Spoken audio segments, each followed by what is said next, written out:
Hey guys, how you doing you all? In this video we are going to see part 3 of what if Ash was actual smart and caught more Pokemon early.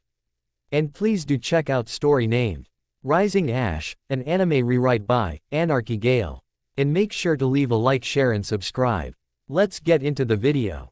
Having safely arrived in Vermilion, Ash's excitement to challenge his latest gym quickly overtook him. The day after arriving, the young trainer shot out of his bed, throwing his clothes on and grabbing his Pokeballs before marching his way out of the hostel area and into the main lobby. He came to a halt as a pair of young trainers rushed into the center, calling out in dismay for Nurse Joy. Both held their Pokemon in their arms, tears streaming down their faces. And Ash blanched at the injured state of the Pidgey and Rattata they held.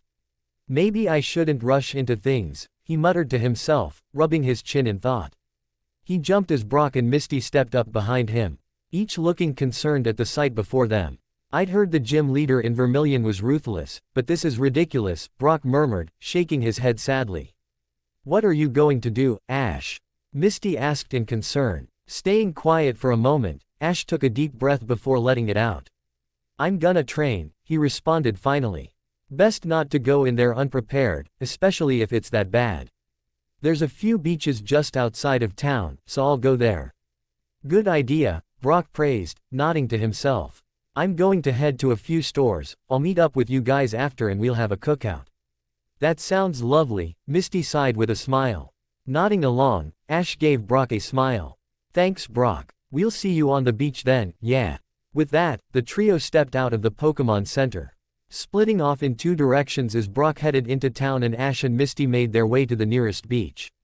Making their way onto a large beach at the base of a cliff. Ash and Misty looked around for a moment before Ash nodded. This looks good, the palette trainer mused. Plenty of space, a place to rest, and we may even be able to find some wild Pokemon. And I've got lots of sun to relax in. Misty joked, smiling as she chose a space to set herself up with a borrowed sun lounger and parasol. Ash chuckled and shook his head, taking a moment to help her before setting down his back and hat under the parasol. I'm gonna go change into some shorts, Ash said, jogging away before ducking behind a boulder at the base of the cliff. He returned a few moments later, garbed in a pair of black shorts and a tank top, and placed his bagged clothes next to his backpack. Turning back to the beach, Ash tossed his Pokeballs into the air, releasing his NT. Read team as Pikachu rushed over to join its friends. Okay everyone, training time. Ash shouted, grabbing his Pokemon's attention. We're going up against a powerful foe soon, so we all need to be in peak condition. I want you all to pair off. Pausing for a moment, Ash waited as his Pokemon looked between themselves. While Pikachu, Fearow, and Beedrill knew his training methods well enough by now, Charmander, Bulbasaur, and Squirtle seemed unsure, and neither side were entirely certain about who to pick without feeling like they were excluding the others. Sighing slightly, Ash decided to take charge. Alright, let's sort this issue out, he said with a clap of his hands. Squirtle, you and Beedrill pair up. Squirtle, I want you to work on your land mobility, and the sandy ground around here will help with that a lot, Beedrill. You're to work on your aim with ranged attacks. Keep Squirtle moving and try to make contact with Poison Sting from a distance. Beedrill and Squirtle each gave their own rendition of a salute before rushing off to their own area, the pair taking a moment to properly introduce themselves before breaking into training. Beedrill took to the air, carefully aiming Poison Sting attacks as Squirtle worked on moving around on the shifting sands to dodge, something made more difficult whenever the patch of sand it stood on slid out from under its foot. Turning to the others, Ash nodded to himself. Fearow, Charmander, you're the next pair, he said. Speed and reaction times. However you need to, one of you will attack until you land a hit, then switch over. Go. Again. Ash waited as his Pokemon moved to their own area, and soon after Fearow was circling Charmander in the air as the flaming lizard attempted to knock it down with ember attacks. Turning to the last two, Ash rubbed his chin in thought. Bulbasaur, you're likely to be my best bet in this gym with your electricity resistance, he mused, and Bulbasaur stared back at him expectantly. I want you to build up that resistance a little more, if you can. Brock will be back with first aid treatments soon. Can you spar with Pikachu and tank as many electric attacks as you feel you're able to until then? With a nod and cry of determination, Bulbasaur turned and plodded into a ready position, extending 2 vines readily. Pikachu looked to Ash unsurely, but seemed to convince itself soon. Nah, as Bulbasaur called out to it in challenge. Nodding in satisfaction, Ash began stretching himself. I'll be running laps and checking in on all of you periodically. He called out, and his Pokémon replied in turn as they continued their training. Remember not to overexert yourselves. Take breaks when you feel you need to. With that said, Ash began running in a large circle around the beach. Powering over the higher dunes towards the back and sprinting over the shallow waters on the shoreline, using the brief periods transitioning between to slow to a jog and catch his breath. As promised, he stopped in with each pair of Pokémon over their training time, offering pointers to each as he did so. Beedrill, try bracing your stinger with your other arm when you shoot, it might help with the kickback. Charmander, can you form a tighter stream of fire by keeping your lips closed more? It could improve your accuracy. I like your idea of deflecting the lightning with your vines, Bulbasaur. But have you considered using them to ground yourself by planting them in the ground? Squirtle, try not to panic if you fall on your back, tuck into your shell and use your body weight to rock yourself back to your feet. Fearow, try not to be so reckless in your attacks. There's no shame in abandoning a charge if the danger is too high. Pikachu, try attacking from multiple angles. If you stay still for too long, you give your opponent the chance to learn your patterns. Before too long, the group came to a rest, breathing heavily from their exertion. Ash smiled as, almost on cue, Brock crested the banks of the beach. Waving to them with shopping bags under his other arm, Ash quickly moved to help him before the group came together for rest, the air soon filling with the scene. Tea of grilling meat and veggies as Brock manned the disposable barbecues. What great weather today, Brock commented, pausing to pull a deep tray from one of his bags and hand it to Ash. Before I forget, I got this for you.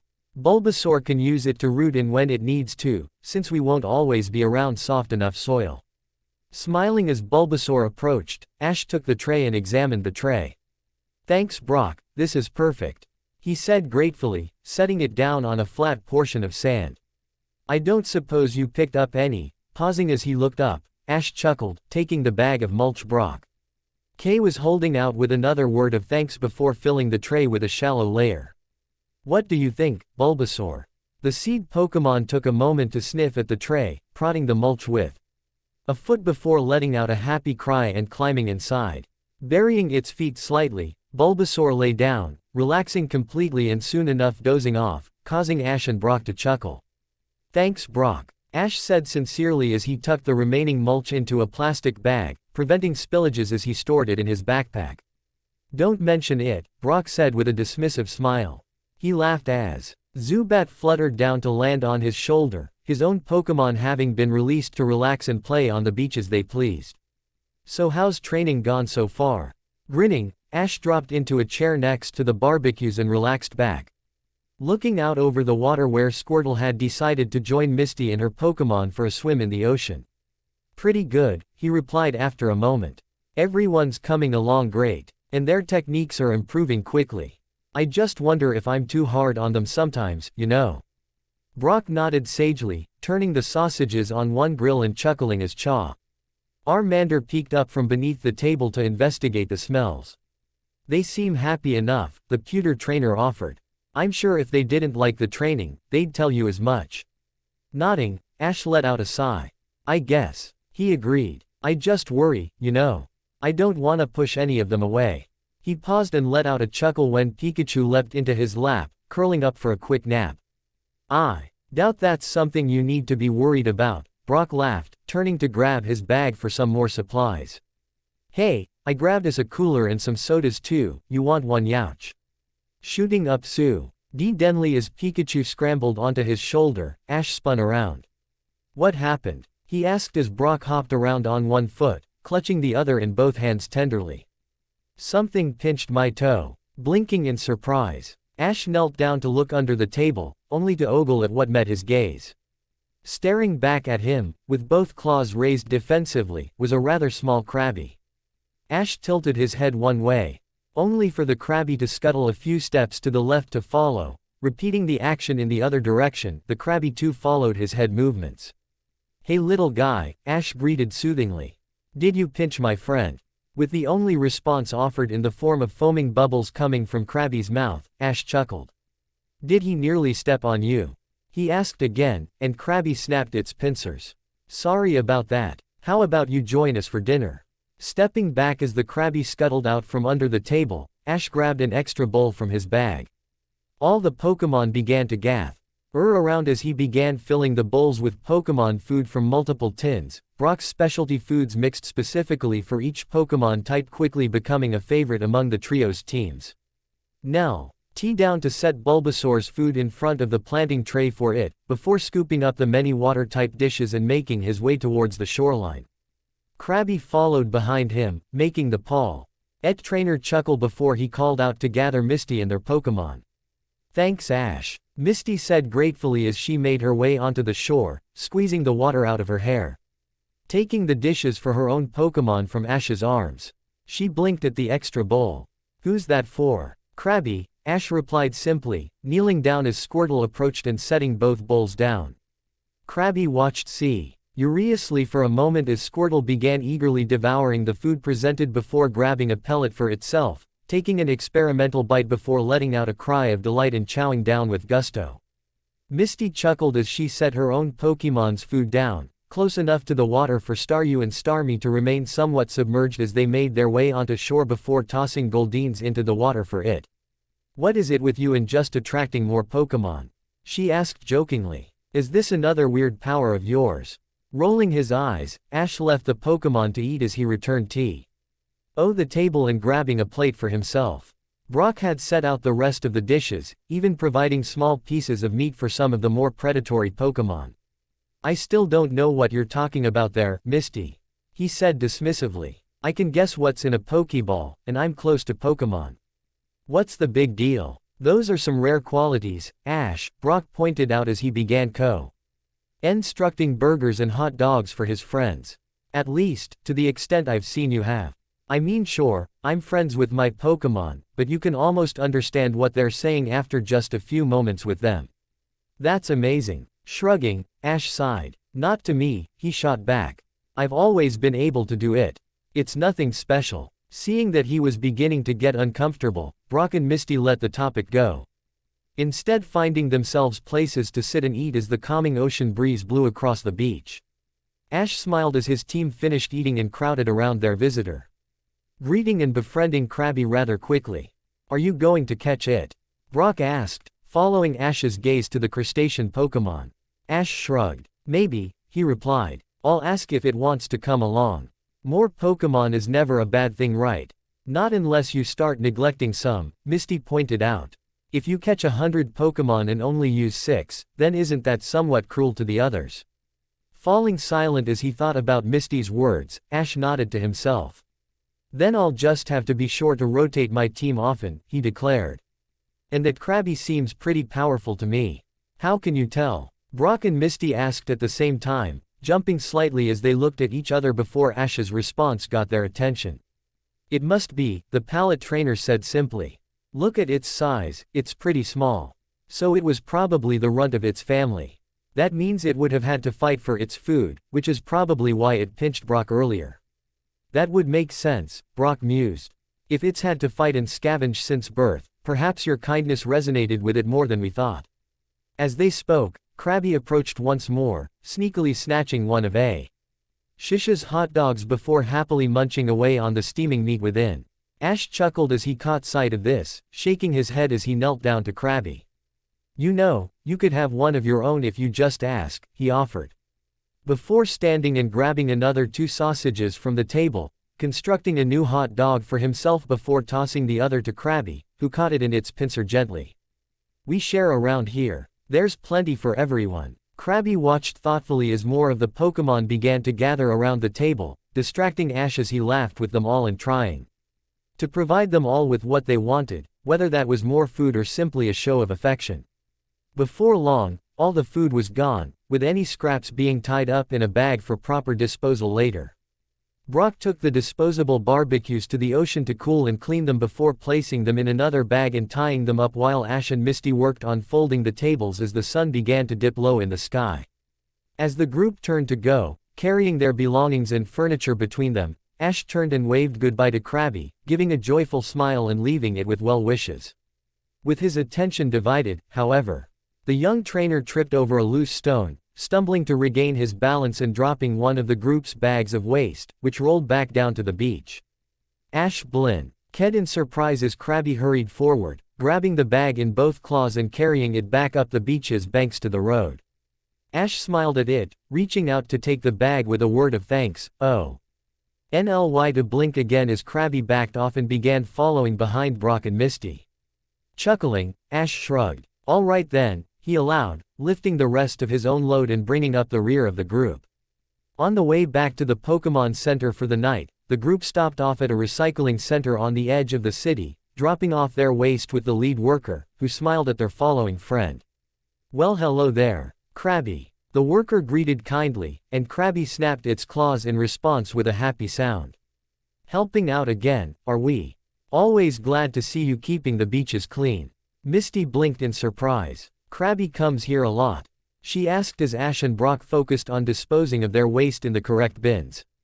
The worker nodded. Unfortunately, not every person that comes through Vermilion has as much respect for the beaches as you three, he explained with a sigh. Some of them simply enjoy their day at the beach and leave all their trash behind. Krabby H. Air began carrying the trash off the beach and tossing it on the roads, but one day when we went to clean up, it followed us back here. Since then, it's brought the trash here every time the beach gets messy, leaving it in organized piles outside overnight for us to find in the morning. Sounds like you're a proud little guy, Krabby. Ash asked with a smile as he and Brock returned to the group. I bet that gave you plenty of chances to train, huh? Krabby snapped its claws proudly, blowing bubbles into the air, making the group laugh again. Hey, you guys are trainers, right? The worker asked, smiling as the group nodded in return.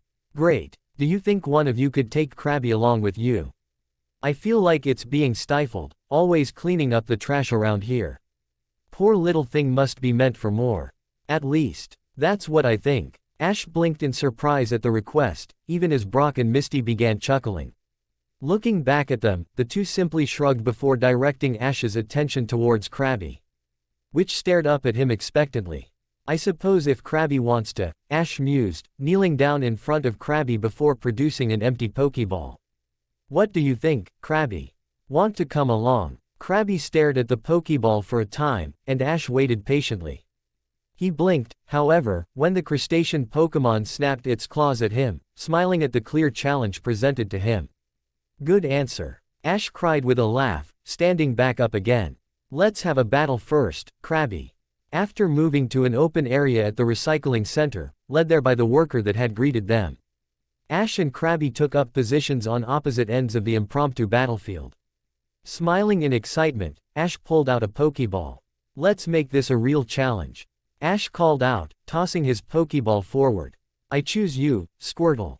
With a flash of light, Ash's Squirtle appeared on the battlefield across from Krabby, flexing for a moment before flashing a grin as it pulled out its spiked sunglasses from before Ash had caught it, setting them over its eyes. Krabby snapped its claws in challenge, and Ash grinned. Thrusting his arm forward, Ash called for a water gun attack. And Squirtle took a deep breath before blasting a focused stream of water towards Krabby. To Ash's surprise, Krabby charged into the attack head-on, swinging its claws to block the attack. They seemed to shine with a metallic light.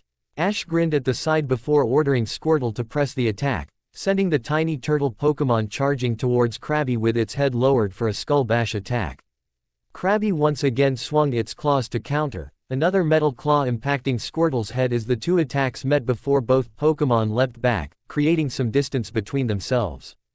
Krabby wasted little time, pointing a claw at Squirtle and attacking with a concentrated bubble beam, which Squirtle attempted to counter with another water gun, only for the two attacks to collide with a loud burst in the center of the battlefield.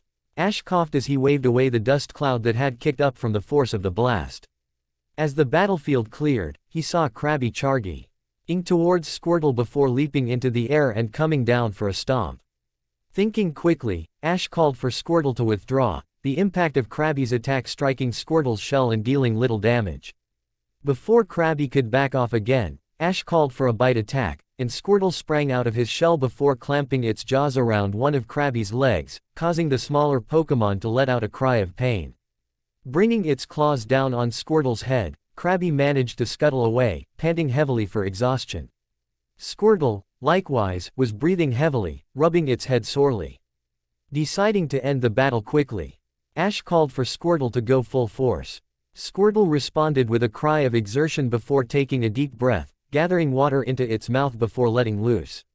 A concentrated sphere of water shot towards Krabby, shocking Ash as the water pulse sped across the battlefield before impacting with Krabby's face, sending it skidding backwards before stumbling unsteadily on its feet.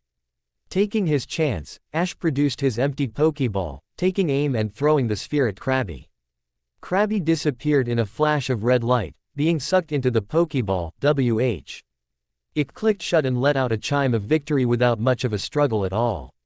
Smiling, Ash knelt down to congratulate Squirtle on its performance before collecting his newest capture, even as the Pokeball locked itself.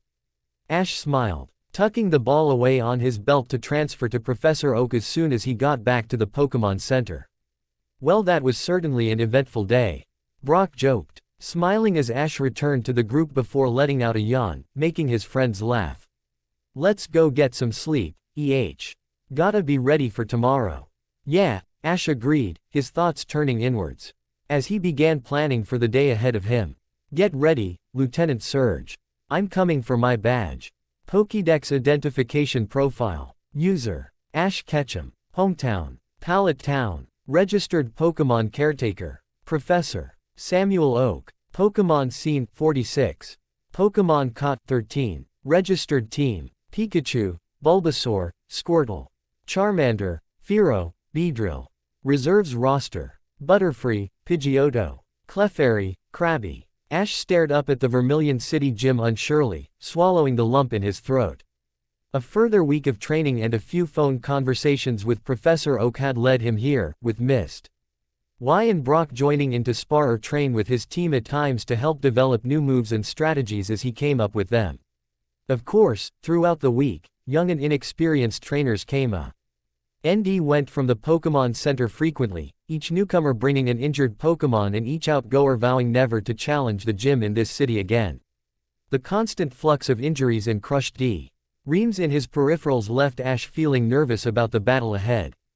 At one point, Ash had even approached Nurse Joy, hoping she might have some advice. Knowing by that point that Ash was training a Pikachu, the kindly nurse had offered him a Thunderstone from the center's lost and found box, something that Pikachu had quickly taken offense to the idea as it turned tail and ran away. Despite deciding that evolution was not their plan of choice, Ash had graciously accepted the stone. Time would tell if it would come in handy in the future, even if Pikachu never came around to the idea of evolution itself. Ready, Ash? Brock asked, placing a hand on his shoulder, and Ash jumped slightly as he was brought out of his thoughts. Nodding numbly, the young pallet trainer led the way up the steps to the gym. Taking a deep breath as the doors opened in front of him. The receptionist looked up as they walked in, a burly-looking woman with short blonde hair and dark skin, wearing a black muscle shirt under a dark green vest. Leaving her powerful-looking arms bare. New challengers? The woman asked abruptly as the trio approached the desk, and Ash and Misty both nodded. Ash blinked as Misty stepped up next to him but shrugged. She had earned 2 badges already, after all. Names: Ash Ketchum. Ash responded, providing his Pokédex for registration. He took it back after a moment and stepped back, allowing Misty to step up to the desk. Misty Waterflower, the redhead said calmly, handing over an ID card rather than a Pokédex. The woman looked to Misty questioningly before shrugging, turning to input Misty's information before handing the card back. What about you, Skinny? The woman asked, turning her eyes to Brock. The pewter trainer smiled and shook his head in the negative. Just here to watch and support. Brock answered simply. I'll be up in the stands. Nodding curtly, the woman jerked her thumb towards a corridor to their right. Down there, up the stairs, first door on your left. You too, that way. First door on the right. As she spoke, she jerked her thumb the other way, indicating a near-identical corridor with a sign declaring the way to the battlefield. Nodding in thanks, the trio split up, with Brock heading for the stands as Ash and Misty made their way towards the battlefield. Ash glanced to Misty in concern, noting the redhead's nervousness and pausing to stop her before they entered the battlefield proper. "You know there's no shame in losing, right?" Ash asked, looking into Misty's eyes seriously. "I know," Misty replied shakily. "I'm still nervous though." "You're not." Ash shrugged in response. "A little," he replied honestly. "But I think we have a good chance." Turning to the doors, Ash and Misty stepped through together, noting He surprisingly plain battlefield of simply dirt and stones, the borders marked by the standard white paint used in many public battlefields. Curiously, the pair made their way further into the room, only to jump as a booming laughter filled the room. "Another pair of little babies come to challenge me," a deep, booming voice called out, and shortly after a giant of a man stepped into the room from the opposite side of the field, casually making his way to the gym leader's position. "Welcome to Vermilion Gym. You two babies are in the presence of Lieutenant David Surge, the lightning soldier." Swallowing the lump in his throat once again, Ash stepped forward. "I am Ash Ketchum," he called back, introducing himself. "I've come to collect the Thunder Badge. I am Misty Waterflower," Misty added, stammering slightly as she remained in her original position, slightly behind Ash. "I'd like to challenge you too." Flashing a bright grin, Surge slammed a fist into his open palm, the dull thud of his gloves echoing around the room. Ash took a moment to properly look at the man, taking in his tanned skin and light, buzz-cut hair, obviously a man that spent plenty of time training in the sun. The camouflage pattern military uniform he wore fit his frame perfectly, despite him leaving the jacket open, showing off his chiseled body proudly. "So which one of you lovey-dovey babies are first for a beatdown?" Ash clenched his fist tightly. Looking to Misty, she nodded, and Ash stepped up to the challenger's box. "I'll go first," he said calmly, fixing Surge with a stern look. "And if you don't mind, stop calling us babies." Surge burst out in booming laughter, throwing his head back. Ash clenched his fist, waiting for Surge to calm himself before letting out a calming breath. Surge grinned at him, pulling 2 Pokeballs from his belt and holding them up, one in each hand. 3-on-3, baby boy. Welcome to the big leagues," Surge shouted, tossing one of his Pokeballs out. Magnemite, at attention. Breathing deeply, Ash reached up to turn his hat back before brandishing his Pokeball readily. "I choose you, Krabby," he cried, tossing the orb onto the battlefield and releasing his newest capture into the battle. Misty gasped in shock as the tiny crustacean appeared on the battlefield, rushing to Ash's side. "What are you thinking?" the redhead cried. "You can't send Krabby in here, it'll get hurt." Ash looked at Misty quietly, his face stern. "Trust me," he said simply, before turning back to the battle at hand, ignoring her. Misty stammered for a moment before sighing, stepping back to watch in a mixture of curiosity and worry. "Now you got me curious," Surge boomed, grinning widely. "Let's see what you got, little baby. Magnemite, go in for a thundershock." Ash watched impassively as Magnemite began spinning its magnets, building up electricity. Krabby snapped its claws in challenge, as the lightning began to arc out of Magnemite's metallic body, shooting straight towards Krabby. The small crustacean slammed its claws into the ground, creating a pillar of dirt to intercept the electric attack and ground it. Surge blinked in surprise. "Well, that's a new one," he muttered, before grinning. "But that just makes this more fun. Magnemite, Gyro Ball now." As Surge's Magnemite began to spin rapidly in the air, Ash cracked his knuckles. "Let's get serious," he muttered before thrusting his hand forward. "Krabby, intercept with Metal Claw." Snapping its claws readily, Krabby stood its ground as Magnemite approached before clamping its claws down on the spinning Pokémon. Sparks flying as metal body grated against metallic claws. Krabby grunted with the effort of holding Magnemite back even as it was pushed back from the force of the attack, only to shift its weight, throwing Magnemite to the side and into the dirt. Mud shot, go. Krabby leapt on its chance, aiming with a claw and firing a concentrated stream of mud at the downed electric type. Magnemite struggled into the air just in time to take the attack face on, struggling against the damage before launching itself into another Gyro Ball, sending mud flying around the battlefield as it charged at and impacted with Krabby, sending the smaller Pokémon flying back to Ash's feet. Kneeling down, Ash checked on Krabby as it struggled to its feet before sighing. Call it a day, Krabby, he ordered. Recalling the Pokémon with a smile. You did good. Is that a forfeit I see? Surge called out before laughing again. So the baby's a coward. Frowning, Ash stood back up, swapping Krabby's Pokeball for another. No, I just know how to recognize when my Pokémon are at their limit, he shot back, before releasing his next Pokémon. Bulbasaur, let's go. Ash's next Pokémon appeared on the battlefield in a flash of light. The small, teal-skinned frog-like creature glaring angrily across the field at Magnemite. Surge smirked at the sight, crossing his arms. Another baby Pokémon from the baby trainer. The Vermilion Gym leader taunted. Go Magnemite, use your Magnet Bomb. Hold, Bulbasaur. Ash cried, surprising Surge somewhat, but the gym leader refused to back down. Magnemite rose high above the battlefield, spinning its magnets rapidly as multiple orbs of magnetic energy formed around it. Thrusting its magnets forwards, Magnemite sent the orbs flying towards Bulbasaur, who remained steadfast and still as they approached. At the last moment, Ash thrust his hand forward, smirking. Now Bulbasaur, use Razor Leaf. To Surge's surprise, Magnemite's attack was sliced apart and dispersed by a flurry of razor-sharp leaves, filling the air around the battlefield with small explosions and clouds of dust. Shocked into his own paralysis, Surge could do nothing as Ash commanded his Pokémon to press its advantage.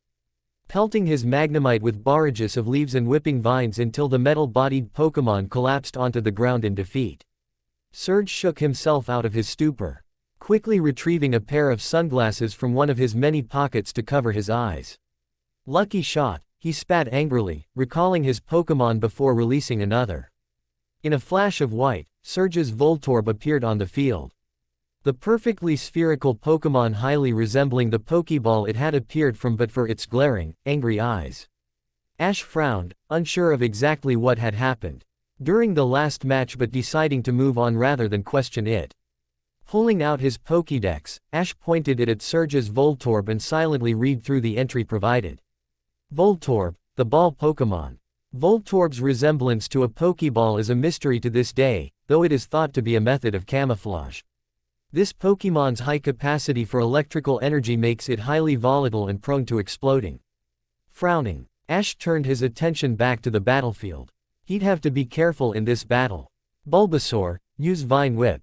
He commanded, watching carefully as the seed Pokémon lashed out with its vines, wrapping Voltorb up and slamming it into the ground. Surge smirked, seeming to snap himself out of his funk as he got back into the flow of battle. Voltorb, spark, he commanded, watching as the red and white orb began crackling with electricity, allowing the energy to arc along Bulbasaur's vines before causing the frog-like Pokémon to cry out in pain, releasing Voltorb. Now, roll out. As soon as it hit the ground, Voltorb began rolling around rapidly, building speed as it went before turning to barrel into Bulbasaur, sending the seed Pokémon flying back as Voltorb worked to realign itself. Leech Seed, Ash cried, and as it flipped through the air, Bulbasaur fired a small, black seed towards Voltorb that latched onto the orb as it passed under Bulbasaur once again.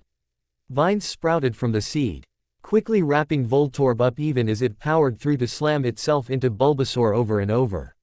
I'm getting tired of your tricks, little baby. Surge growled out, clenching his fists as Bulbasaur once again threw itself into the air with its vines to avoid one of Voltorb's attacks. You know what, me too. Ash responded, smirking as he glanced up at Bulbasaur. Go Bulbasaur, use Vine Whip. Once again, Bulbasaur extended its vines to ensnare Voltorb, lifting the entangled orb into the air before throwing it at a wall before following up with a tackle, driving Voltorb further into the rubble it had formed. Surge grinned, waiting until Bulbasaur was mere feet away from his Voltorb before issuing his next command. You did good work, soldier. Self-destruct. What? Ash cried, watching in horror as Voltorb began glowing with a violent white light. Even as Bulbasaur tried to skid to a halt, Ash could see that it was too late, turning his head away as the explosion rang out. Bulbasaur skidded to a stop at Ash's feet, and the young trainer looked down at his Pokémon sadly before kneeling down to stroke its cheek gently. Bulbasaur coughed at his touch, looking up at him tiredly before falling unconscious. Sighing in some minor relief, Ash produced Bulbasaur's Pokeball before recalling it to rest. He looked up as Surge recalled his own unconscious Pokémon, glaring at the gym leader angrily. How could you do that? He cried angrily. Commanding your Pokémon to hurt itself like that, it's reckless and cruel. That's war, kid. Surge shot back angrily, clenching his fist angrily. And Ash flinched back at the intensity of the gym leader's voice. A commanding officer has to make the difficult decisions for the good of the platoon. If that means sacrificing one soldier for the lives of the rest, then so be it. Ash blinked slowly, stumbling back before nodding numbly. Send out your last Pokémon, Surge commanded coldly, before silently releasing his own ace, a large, orange-furred rodent with a long tail tipped with a lightning bolt appearing on the field. Glaring angrily, Ash motioned for Pikachu to leap onto the field, watching as his partner took a ready position. You really are using a team of babies, aren't you? Surge sneered. I'm getting real tired of that, Ash shot back. Pokémon training isn't just about evolving your Pokémon. It's about bringing out their best possible selves. Now go, Pikachu, use quick attack. Pikachu blurred forwards in a flash of motion, darting around the battlefield before charging at Raw. ICHU and slamming bodily into the larger rodent's midsection. Raichu grunted from the blow, but recovered quickly, drawing back an arm before striking Pikachu with a powerful blow that sent it rolling across the ground. At Ash's confusion, Surge began laughing once again. Weren't expecting that, were ya?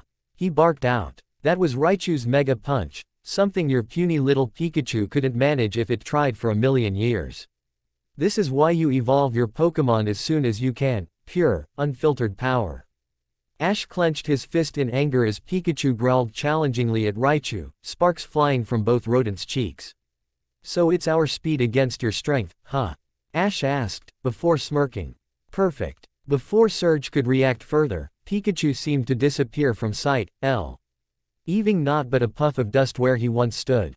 Looking around in confusion, Raichu began scanning the battlefield for its foe, often spotting the dust falling to the ground as Pikachu kicked up the ground once again mere moments before the larger rodent turned to it.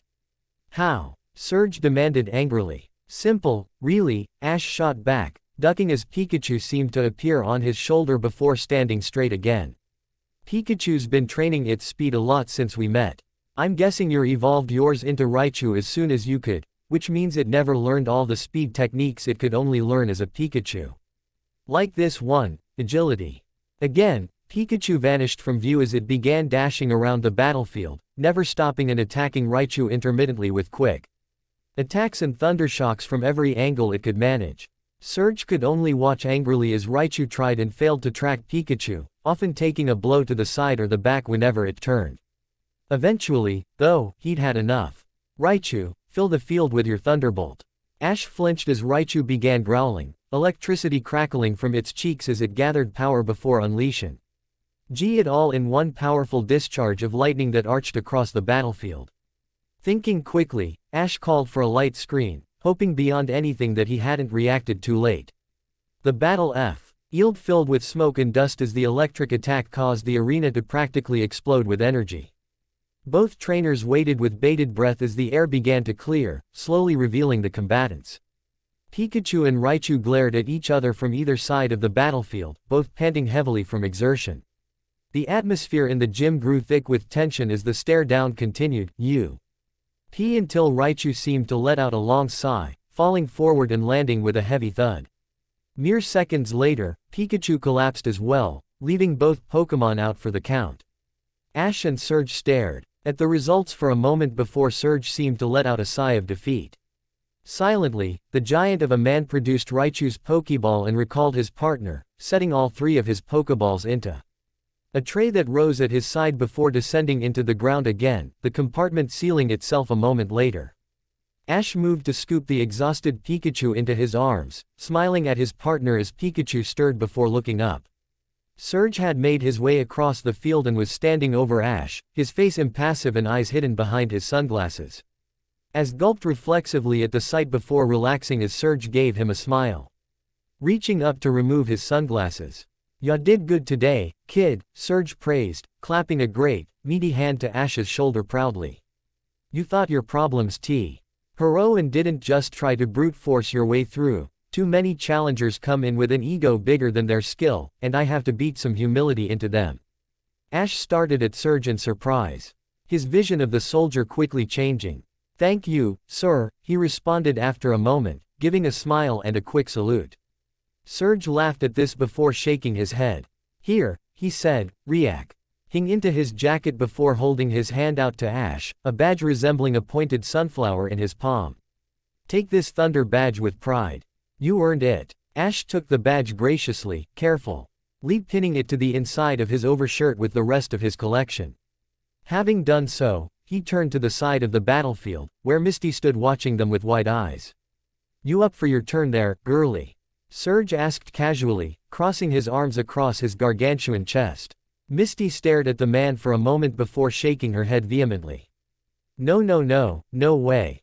She declared, tossing her own arms in an X over her front as she backed away to the door. I'm nowhere near ready to fight you. Chuckling, Surge shook his head before giving Misty a smile. Well, you're already EAD of most trainers that come through here, he told her. You know your limits. I look forward to when you are ready, I'll be waiting for you. Blinking in surprise, Misty slowly gave Surge a smile before nodding. I'll be back when my water types are ready to take you on. She declared hotly. Surge boomed in laughter, throwing his head back and shaking with mirth before grinning at Misty. Can't wait, he declared. With that, Ash and Misty left the battlefield, meeting back up with Brock in the lobby where Ash received another round of praise for his battle before the trio returned to the Pokémon Center for one more night of rest and recuperation. Panting heavily as they returned to their camp on the outskirts of Vermilion City, Jessie, James, and Meowth collapsed upon one another out of exhaustion. James grunted in pain from the bottom of the pile-up, trying in vain to pull himself free before letting out a sigh of relief as Jessie decided to sit herself up. That twerp's getting stronger, Jessie grumbled, reaching up to fix her hair absently. I don't know if we can still take him on. You act like we could before, James pointed out ruefully as he pushed himself into a sitting position. That kid's Pikachu has been frying our behinds since day one.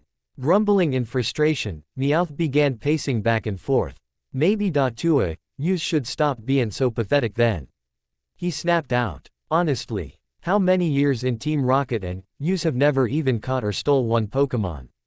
Clenching her fist angrily, Jessie rounded on Meowth, ready to shout and scream and vent her frustrations, only to sigh and slump in on herself in defeat. You're right, she muttered, and the other two members of her team looked at her in shock. We're pretty pathetic, right? James stared at Jessie for a moment before letting out a short, rueful chuckle. Yeah, I guess, he muttered, before smirking at her. But we can fix that, right? Jessie stared for a moment before smiling, and the two moved to stand. Meowth looked between the two before grinning, hopping to his feet to join them. Just as the trio were about to move on, James jumped, pulling a communicator from his back pocket that vibrated insistently in his hand. Jessie, James, and Meowth shared a confused look before James flipped the communicator open, allowing the projector within to fire up. A dark silhouette filled the projection, and the trio blinked in surprise before lowering their heads. Sir, it's an honor that you'd contact us directly, Jessie greeted formally. What can we do for you, sir? James added. The darkened figure regarded them silently for just long enough to make the trio nervous before answering. I'm sending a small platoon of grunts to Vermilion City, the figure said eventually. They shall be led by Madame Miasma. You three are to meet up with them, and assist in their mission. It'd be our honor, sir, Meowth answered. All three kept their heads down as the figure fell silent until they heard the transmission cut out. James looked up, reaching out to flip the communicator closed before pocketing it again. So we have a new mission, he muttered. Isn't the Saint Anne docking in Vermilion soon? Jessie asked. Nodding sagely, Meowth crossed his arms. Wit, some kind of party goin' fair popular and powerful trainers, he added, before smirking. Are yous thinkin' what I'm thinkin'? With a nod and a grin, Team Rocket turned back for Vermilion, heading towards the coordinates that the communicator provided to rendezvous with the operation. It was time to start proving themselves. Pokédex Identification Profile. User. Ash Ketchum. Hometown. Pallet Town. Registered Pokémon Caretaker. Professor. Samuel Oak. Pokemon Scene 49. Pokemon caught 13. Registered team: Pikachu, Bulbasaur, Krabby, Charmander, Fearow, Beedrill. Reserves roster: Butterfree, Pidgeotto, Clefairy, Squirtle. Ash, Misty, and Brock sat back on a bench overlooking the sea, relaxing in the oceanic breeze that Vermilion Port provided as they watched the boats come and go from the harbor. "This is nice," Ash mused, taking a bite of his cotton candy. "Yeah," Misty agreed with a relaxed sigh. "I'm glad we decided to relax for a bit before moving on. A trainer's journey is just as much rest as it is travel and training," Brock offered sagely, smiling before unwrapping a churro. "Besides, it's been too long since I had a Vermilion Port churro, and I had a craving." As the trio let out a laugh, Ash paused, frowning in confusion. Two people dressed in schoolgirl outfits were darting back and forth between people on the pier, their skin far too orange to be natural. One of them looked up as he watched them, turning to the other before they made their way over to the trio. "Hey there, are you three trainers?" the first of the girls asked, leaning in far too close for Ash's liking to the point he could smell the overly strong perfume she wore. "Why yeah," he answered, pausing to turn away and cough slightly. Hoping she'd back off. "Cool," the second girl shrieked, and Ash flinched at her voice alone. "Like, we're looking for some trainers to give these totally radical tickets to." The first girl stepped in closer, reaching into her shirt and making Ash blush as he averted his eyes. "We bought too many, those online sites are so not fun. They're for a totally cool party." The second girl added in, once more shrieking the word "cool," like it was her favorite word in existence. "Why would you just give them away?" Misty asked suspiciously. Brock reached out to take the tickets unsurely. "Surely you could just get them refunded." The girls paused, glancing to one another for a moment before looking back to Misty. "No returns policy," the first girl responded in a deadpan. "So not cool," the second added. Still not looking, Ash let out a sigh. "All right, well, thanks for the kindness," he offered. "Would you mind, giving us some space now? Not to be rude, but your perfume is really strong." Smirking slightly, the first girl leaned in some more. "You like it?" she asked teasingly. Frowning as he noticed Misty tense up, Ash turned to look the girl in her eyes. "I'm not a fan of people who have to fake it to be attractive to others," he said in a flat, deadpan voice, causing the girl's eyes to widen as she stumbled back. "Leave us alone now, thank you." After a beat of silence, the two girls turned and hurried away, and Ash watched them with a frown until they disappeared from sight. "That was kinda mean, don't you think?" Brock asked casually as he handed Ash and Misty a ticket each. Ash shrugged. "She was bugging me," he said simply before glancing at his two friends. "So, do we plan on attending this party that seems like an obvious trap? Possibly putting ourselves and our Pokémon at risk?" Misty chuckled, shaking her head. "Well, when you put it that way," she mused, before the trio smirked and ripped their tickets up as one. "Nah." Jessie fumed in fury as the Team Rocket trio stepped into their field base, ripping off her wig and throwing it into the disguise bin to her left. "That twerp," she shouted angrily. "How dare he?" "To be fair," James muttered, slowly removing his own disguise before stepping into a separate room to change properly. "You were in a fake disguise at the time. Don't stand up for him." Jessie shrieked before taking a calming breath, grabbing a makeup pack to start wiping the fake tan from her skin. "I don't know why you insisted on giving those 3 tickets, anyway." "Whoa." In tea that just increased the risk of the plan failing. James shrugged as he stepped back into the main room, once more in his regular Team Rocket uniform. "The way I see it, the operation is pretty 50-50 anyway," he reasoned. "Most of the ones we're involved in are. So we either manage to steal their Pokémon, they stop us, or they just don't show up anyway." Before Jessie could comment further, a voice sounded through the field base, making the duo flinch instinctively at the familiar, harsh tone. "Field Team Epsilon, report to the briefing room." Letting out a defeated sigh, Jessie and Ames finished pulling on their uniforms before taking the seemingly long walk to the briefing room, a walk that in reality took no more than 2 minutes. Meowth stood outside the door, waiting for the and looking just as defeated as they felt. "My asthma had me trainin' against her Nidoqueen," Meowth grumbled, answering his teammate's silent question at his physically beaten state. And she didn't hold back none. Harsh, James muttered, hissing through his teeth at the thought. At least I just had to dress up as a school girl. Better not keep her waiting, Jessie sighed, stepping forward ND leading her team into the briefing room. As soon as they entered, the level of preparation this field base was given greeted their eyes. A large monitor dominated one wall, with a number of diagrams and plans covering the display. A long table took up the majority of the room, splitting it down the middle to separate the field teams from Madame Miasma herself, who paced back and forth. It's about time, Epsilon. Miasma spat as the door swung shut behind the three. Did you succeed in your task? Snapping into a salute, Jessie nodded. Yes ma'am, all tickets have been handed out to potential marks for the heist. The impassive face of Miasma's mask turned to look directly at Jessie, staring her down for an uncomfortably long time before moving on with a word. Jessie couldn't help but let out a sigh of relief. On the table before you all, Miasma spoke up, grabbing the attention of everyone in the room. Are the pieces of equipment you will need to complete your tasks on this operation.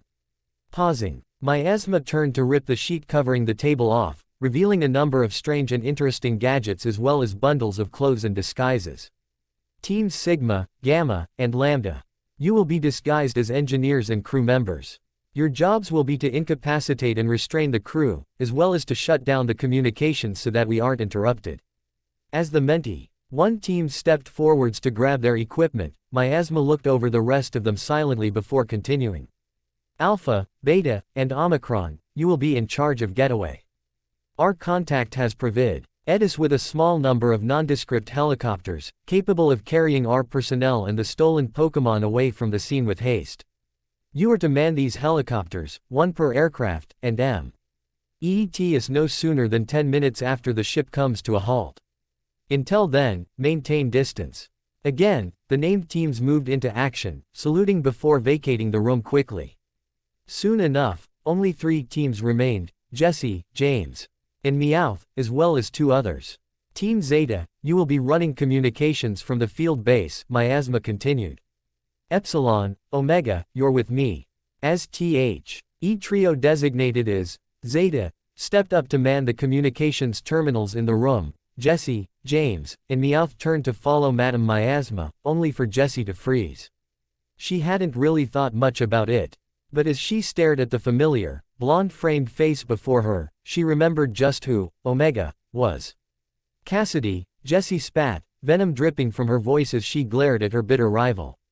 Jessie, dear, Cassidy responded, her voice tainted with her sickly sweet faux niceness. It's been far too long, how are you? Much worse now I've seen you, Jessie spat back, doing very little to hide the disdain in her voice. James meanwhile had stepped aside, sighing slightly as he leaned against the wall and watched the bitter rivals bicker. He glanced to the side as Cassidy's green-haired partner joined him. His black uniform a stark contrast to James's white. Bill, James greeted calmly. Butch, the man corrected almost automatically, his voice rough and gravely. Still as fruity as ever then Jim. Still following after your partner like a lost little puppy Bob. It's Butch. Still stuck with your weak little gas ball. Still think a flea-bitten rat makes a better partner. Still getting pegged on the reg. Still pining for a woman who doesn't even know your name. The two fell silent for a moment before smirking at one another, sharing a brief fist bump before returning to business. The ladies quickly followed suit as Miasma's gaze passed over them all, demanding total respect in an instant. You 4, Miasma began speaking as she walked, the 2 teams following behind her obediently. Will be our strike team. It will be your job to pacify the majority of the trainers on board. On your signal, the others will shed their disguises and attack with you. Hurrying to keep up, Meowth looked up in thought before speaking. What will you be doing, ma'am? He asked, almost instantly flinching back as Miasma's head turned slightly to regard him. For a moment Asma stared at the talking feline in silence, before eventually she spoke. I will be manning a post in my own disguise, she answered eventually. I will also be covering your retreat. Do not wait for me, simply escape with the cargo. The 2 teams exchanged an unsure glance before nodding, accepting their orders. It wouldn't do to question their commanding officer, she clearly had her own plans. Hours later, Jessie let out a sigh as she dipped back into the kitchens on the St. Anne cruise liner, dressed in a waitress uniform. Moving to a secluded area, she made sure she was alone before speaking into a hidden receiver in the cuff of her shirt. "This is Red, are you all in position?" "Blue in position," James's voice said in her earpiece. "Market stalls in sight." "Yellow in position," Cassidy chimed in. "Exits secured on the starboard side." "Green in position, exits secured on the port." Nodding to herself, Jessie took a deep breath. Poking her head around the corner to look into the kitchens, she caught the eye of a cook, who nodded to her in understanding. "Kitchens secured. Move on 5. Waiting for a count of 5 seconds, Jessie removed her disguise, emerging from her corner once again dressed in her Team Rocket uniform. "All right boys, this kitchen's closed," she declared, smirking as half the kitchen staff rounded on her, only for the other half to move swiftly, knocking out those members of the crew that weren't rocket grunts in disguise. Leaving 2 grunts in charge of tying up the chefs, Jessie turned to saunter into the main dining room. "Attention, ladies and gentle twerps," she declared, grinning as the room turned to her at once. As planned, the exits were sealed when the room was distracted, with Cassidy and Butch commanding 2 small teams of grunts to surround the trainers. "You are the lucky participants of this lovely Team Rocket raid. If you'd be so kind as to hand over your Pokémon, nobody has to get hurt." Move on 5. Dressed up in an outfit that made him look like a stereotypical tourist, complete with a green floral shirt and wide straw hat, James nodded to himself, giving the grunts under his command the signal that the operation was about to begin. Many of these market stalls were of little interest to Team Rocket, though some caught James's eye for personal reasons, specifically the bottle cap collector and the Pokeball customizer. One stand in particular, James made sure he was close to when the operation began. With one last signal to his team, James threw his disguise off with practiced ease and released his coughing into the air. Quickly applying his gas mask, a silent signal had coughing filling the corridor with a thick, black smoke. "Attention, ladies and gentlemen," James called out as the grunts moved in, each in their own black uniforms and gas masks. "This is what you might call a robbery. Rest assured, you are outnumbered and surrounded, so I suggest you don't struggle." With his announcement made, James made his way directly to the target of his ire, coughing sticking close as he leapt over the stall with the large fish tank and grabbed the man behind by the shirt. "Hand over the money and the Magikarp, now," he yelled, letting his adrenaline fuel him and ignoring the gnawing feeling in his stomach at the old man's frightened face.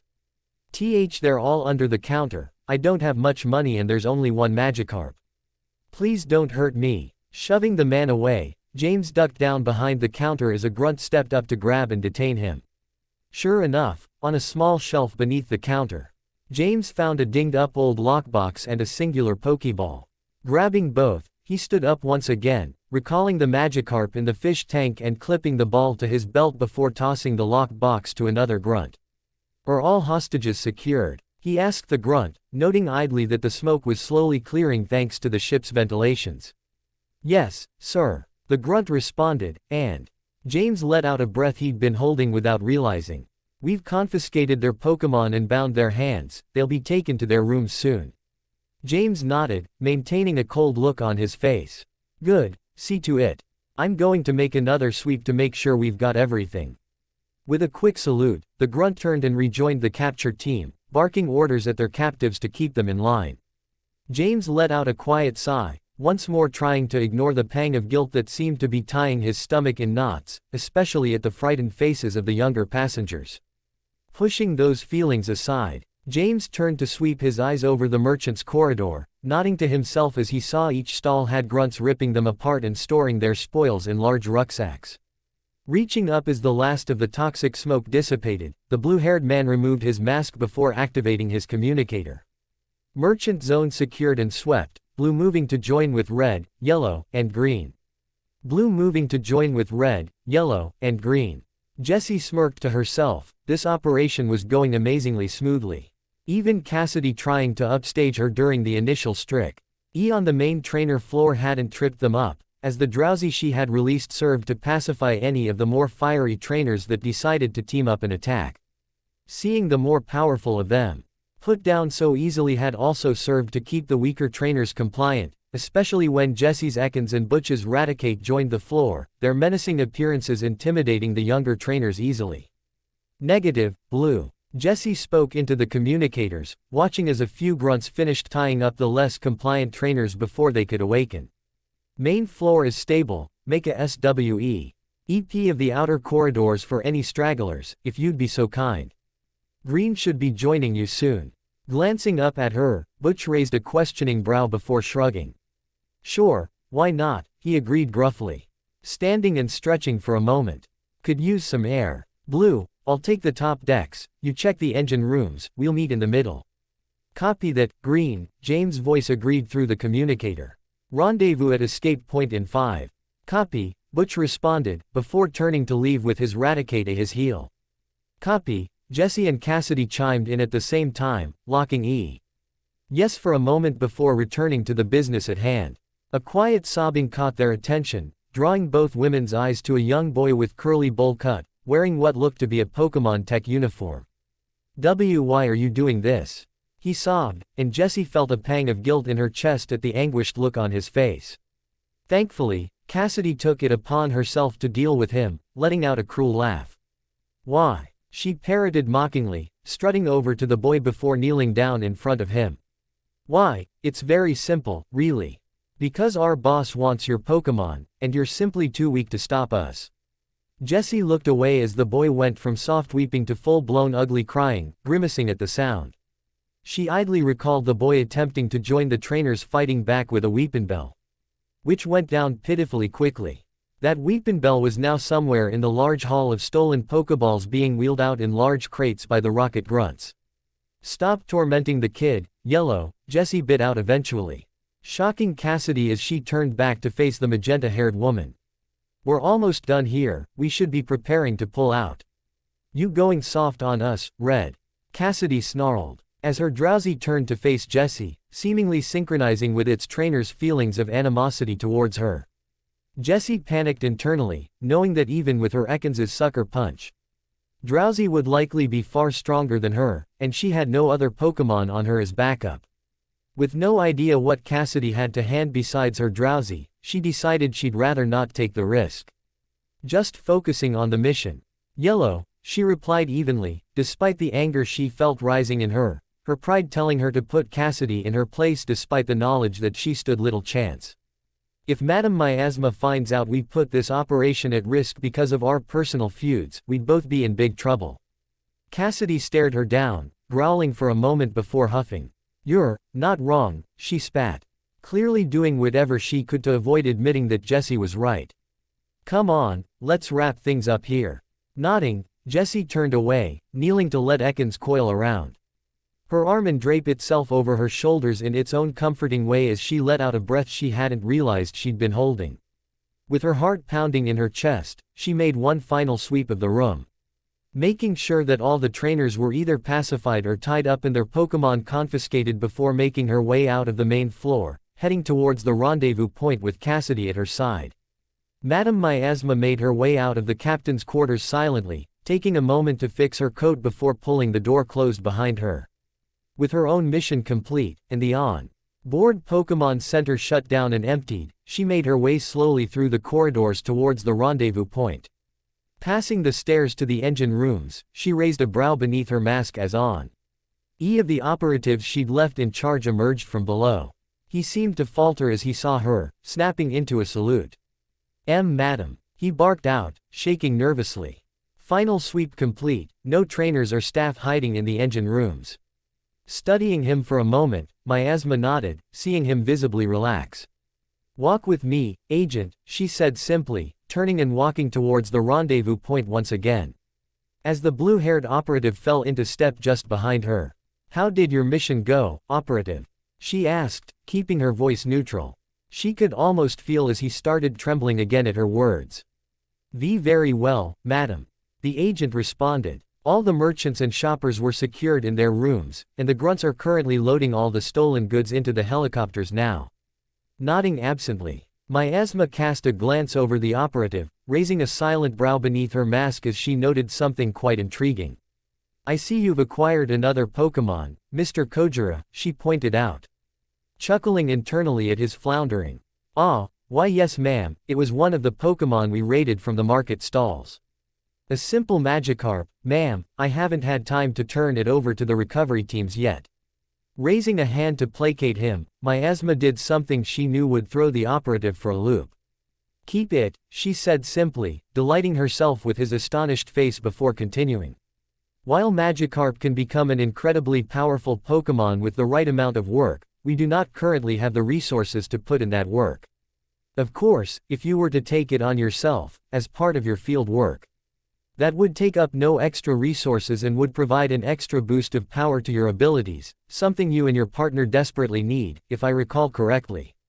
So keep the Magikarp. Consider it an extra assignment from myself, to see how much worth you actually have." Swallowing heavily, the operative nodded. "Why yes, ma'am. Thank you, ma'am. I'll do my best." Miasma nodded calmly, stopping her walk as they reached a fork in the hallways. "Continue to the rendezvous," she ordered simply, turning down the offshoot. "I have more business here. Ensure your escape. And have Cassidy and Butch go back to base with the loot. I want them in charge of processing. Afterwards, you and Miss Musashi are to return to your field work however you see fit." Nodding unsurely, the operative gave a final salute before turning and hurrying to the rendezvous point.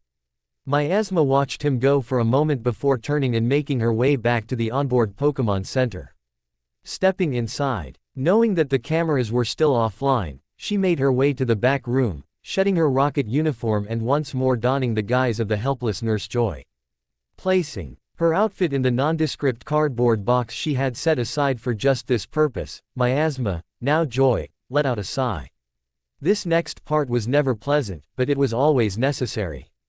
"Golbat," she said calmly, releasing the large bat Pokémon from its Pokéball as she stored the rest of her team within the box, including Golbat's empty Pokéball, before sealing the box with black tape. "You know what to do, Golbat." With a quiet scree, Golbat seemed to nod in agreement, fluttering up to latch onto the box with its 2 feet and hold on tightly. After making sure the contents were secure, Miasma stepped back before looking into Golbat's menacing eyes. "Do it." Golbat waited for but a moment, before its wings flared with white energy. Miasma's vision went black. "Let's move out." Jessie Cree D as she approached the helicopters with Cassidy. Butch had already arrived, climbing into one of the choppers destined for their headquarters. "What about the madam?" Cassidy questioned, glancing CK towards the entrances to the ship curiously. She blinked as she saw James step out of one of the side doors, hurrying over to join them. "I just spoke with Madam Miasma," James called out, shielding his eyes from the high-speed winds as he approached. "Cassidy, you and Butch are to head back to base and process everything we managed to secure today. Jessie and I are meeting back up with Meowth. And then we're heading back into the field." "What?" Butch barked out, leaping back out of the helicopter to march over to the group. "That's ridiculous. Why do we get processing duty and you two get to run off and do what you want?"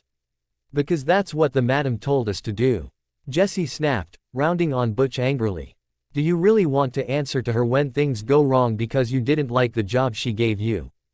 Grinding their teeth, Cassidy and Butch glared angrily at Jessie and James before Cassidy spat on the ground at their feet. "Come on, Butch, let's just go," she muttered, turning and climbing into the nearest helicopter. Butch followed suit, shooting a dirty look back at the pair before slamming the door closed. Jessie and James watched them go for a moment before James pulled out a large radio. "This is Ocean Blue to Scratch Cat. Ocean Blue to Scratch Cat. Mission is a success, requesting immediate pickup, over." The duo waited for a moment before the radio crackled to life. "This is Scratch Cat. I read you Ocean Blue, should be with you in 1 minute, Nyrth." As the two waited for Meowth to arrive, Jessie glanced at James. "So what took you so long?" she asked casually. "With the amount of grunts down there I expected you to be done with the merchants in seconds." "I had something to take care of," James answered cryptically. At Jessie's questioning look, he sighed and pulled out his new Pokéball. "A Magikarp, some old guy was running a scam. I made sure to take it from him." Jessie's eye twitched. "You risked the mission, for a Magikarp?" she asked tentatively, straining slightly to keep her temper in check. "Could I see it for a moment?" Blinking in surprise, completely oblivious to Jesse's rising anger, James shrugged. Sure, why not, he mused. Releasing the fish Pokémon onto the deck of the ship, where it proceeded to flop about in a panic. Jessie stared at the fish for a moment, her face passive as she took in its orange scales, its white fines, and its long yellow whiskers. Even the yellow, crown-like appendage on its head. For some reason, the sight of this floundering fish left her with a feeling of such boiling rage, she could barely contain it. So, doing the only thing she could think to do at the time, Jessie kicked the Magikarp with all her might. No! James cried, rushing forward to try and catch his new Pokémon. Only to crash into the railing at the edge of the boat, the breath rushing out of his lungs as he watched poor Magikarp fall to the ocean water below. He stared at the waters for a moment, eyes wide in shock. Before rounding on Jessie angrily. Why would you do that? You risked the entire mission for a Magikarp, James. Jessie shot back, flailing her arms madly. A Magikarp? How stupid could you be? I was gathering all of the Pokémon in the merchant section, Jessie, that was my mission. Yelling out in frustration, James paced back and forth, trying to figure out what to do. It's not my fault, madam. My asthma allowed me to keep it. Damn it, if she finds out I lost it already. Scowling angrily, Jessie just looked away, her face hardening when she saw their balloon approaching swiftly. It doesn't matter anyway. Our ride's nearly here, she pointed out, turning and preparing to leap for the dangling rope. Good, get me out to circle back. Blinking, Jessie turned around to question what James meant, only for her eyes to widen in shock as she found no sign of her partner. When a loud splash met her ears, she rushed to the deck's edge, leaning over to search for James and finding only the rippling disturbance he had left on the water's surface. James! She cried out, panic setting in as time passed with no sign of her blue-haired partner emerging from the sea. As the shadow of their balloon passed over her, she began to panic even more. James, get back here right now. What's going on down there? Meowth called out. Get on up here before the fuzz arrives. James jumped in. Jessie shot back, seriously debating whether or not to dive after the man. Just as she was about to leap over the railing, an almost blinding white light shone from beneath the waves, causing her to stumble back as dark clouds seemed to close in above. The waves grew in intensity, rocking the cruise liner violently as Jessie struggled to maintain her footing. What's going on down dear? Meowth demanded in a mixture of confusion and fear, as the growing winds threw the balloon around in the air. I don't know, Jessie cried, yelling out in alarm as she finally lost her footing. Getty ing sent skidding along the deck as a particularly large wave crashed into the side of the boat. As this went on, the waters below exploded upwards, a truly massive creature breaching the waves and roaring in fury. Jessie stared at the creature in awe, the brilliant blue serpentine body writhing in anger as a small shape was thrown to and fro on its back. Gyarados, please calm down. James cried out, holding onto the Pokémon's back for dear life as it tried to buck him off. I'm sorry Jessie did that to you, but please, listen to me. Jessie's eyes widened in alarm. That Magikarp she'd kicked had turned into this monster. Had her kick really angered it so much that it evolved just to get its revenge? In all her life, Jessie didn't think she'd ever been this afraid. Jessie! Meowth cried, snapping the woman from her state of fear-induced paralysis. Jessie, climb up. Rushing to her feet, Jessie ran for the dangling rope, grabbing on and climbing frantically. Hopefully she could get into the basket and hide before that beast spotted her. Hopefully James could calm it down before it destroyed everything around it. A brilliant beam of raging, purple and white energy erupted from Gyarados' mouth, splitting the seas as it fired off a dragon rage into the distance. Jessie screamed in fear, trying to climb even faster before the beast turned to face her. Frozen in place, Jessie felt her heart pounding in her ears. The permanent snarl on Gyarados' face pointed directly at her. She watched helplessly as the energy built in Gyarados' maw once again, pointed directly at her. Gyarados, no. Jessie's eyes widened in awe as James ran up the serpent's back, leapt onto its head, and pulled the three-pronged crest upon its brow to redirect the attack, causing it to instead shear through their balloon. The sudden escape of pressure caused the balloon to careen frantically out of control, making a loop before flying past Gyarados by mere inches. Jessie reached out frantically, "Graw! being James by the belt and pulling him with them as they flew into the distance. Gyarados, return! James cried out, reaching out desperately with the Pokeball that had once contained the rescued Magikarp. The red beam shot out into the distance before fading, though whether or not it had connected, James had no idea. As they pulled themselves into the basket of the out-of-control balloon, the combination of adrenaline fatigue and G-forces caused their vision to blur before going dark altogether. James groaned as he stirred awake, the sounds of waves rolling against the coast and the burning rays of the sun beating down on him striking his mind instantly. The last thing he remembered, he was being thrown across the ocean in a careening balloon with his team. They must have hit the water and washed ashore, he reasoned. Picking himself up, James sighed. Fantastic, he thought to himself as he shook his head, sending grains of sand flying from his blue bangs. He was tired, his body hurt, and now, his clothes were going to itch terribly from all the sand in them. Another groan to his left caught his attention, and as he looked around, James spotted his cohorts in crime dragging Thames. Elves from unconsciousness in similar situations. Another sweep of his eyes across the beach showed the ruined remains of their balloon, little more than cloth and kindling in the sand. James pushed himself to his feet with a groan, brushing himself off before checking his belt and letting out a sigh of relief when his hands closed around his Pokeballs. For a brief moment, he considered letting Coughing and Gyarados out to check on them. But when he remembered exactly what had caused their current situation, he thought better. He could check on them later. For now, he simply brought Gyarados' Pokeball to his eyes, checking a display on the underside and sighing once more in relief as he confirmed that the atrocious Pokémon was indeed back inside, and not lost to the sea. What in the world happened? Meowth cried, shaking himself violently as sand flew from his fur all over. First I hear dat da mission's a success, den use to blow our escape. James glared quietly at Jessie as the woman pushed herself up, wringing the water out of her hair.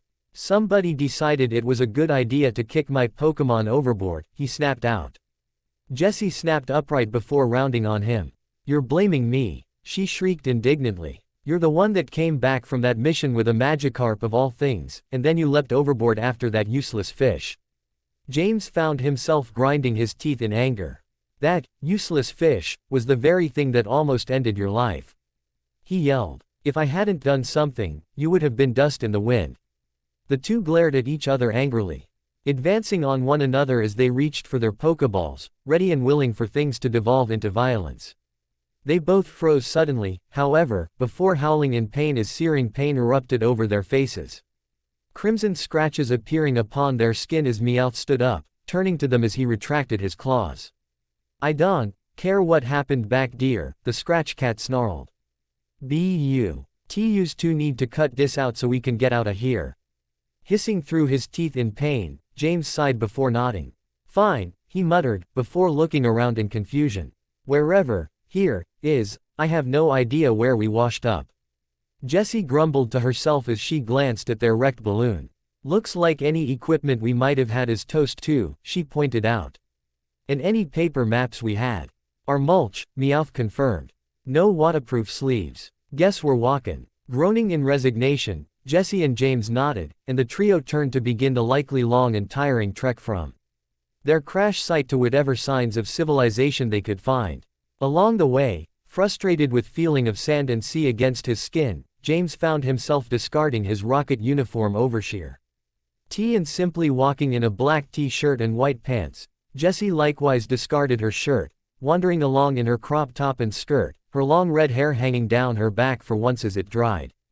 After a short time, the trio found themselves walking along what looked like an old, abandoned minecart track, though Meowth noted that the rails themselves seemed almost brand new. They had decided to follow the tracks in the hopes that they would lead the trio back to a mining town of some kind, no matter how small, and from there they could make their way back to Kanto proper. A rumbling sound in the distance caused the trio to pause, listening intently to try and figure out which direction the noise was coming from. Staring into the distance, the group was shocked to see a train of not mine carts, but some other form of raised cart train speeding towards them, filled with youngsters screaming excitedly. His eyes widening suddenly, James grabbed both Jessie and Meowth and pulled them back just as the train sped past. a rush of wind nearly knocking the trio off their feet. "What the heck, James?" Meowth cried out. "What's the big idea?" James didn't answer, taking deep breaths as he tried to calm his racing heart down. Jessie frowned, watching after the train in confusion. "Why does that remind me of something?"